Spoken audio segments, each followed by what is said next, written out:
Well, staying on trade, and South Korea and Vietnam have vowed closer ties in response to new US tariffs. 46% potential on Vietnam and 25% potential on South Korea, now under a 90-day moratorium. Aiming to boost trade to $150 billion by 2030, both countries are pushing for a more balanced partnership.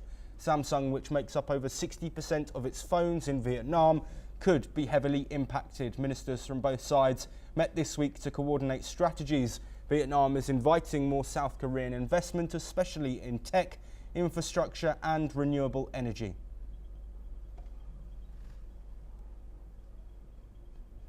China has appointed Li Chenggang as its new representative for international trade negotiations and Vice Minister of Commerce, replacing Wang Shuwen.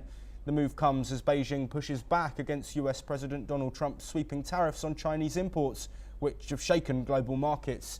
Li previously served as China's ambassador to the World Trade Organization and as deputy permanent representative to the UN in Geneva. Wang was involved in the 2020 US-China trade deal, though tensions remain high, with US tariffs on Chinese goods now reaching 245%, while China is, of course, imposing a 125% tariff on American products.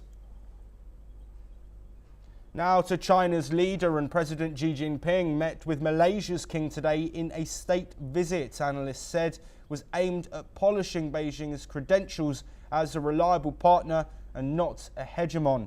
Xi was welcomed by Malaysia's King Sultan Ibrahim in a colourful ceremony on Wednesday at the Golden Domed Istana Palace. The Chinese leader walked on a red carpet as he inspected an honour guard on the sprawling palace grounds as a Malaysia royal band played.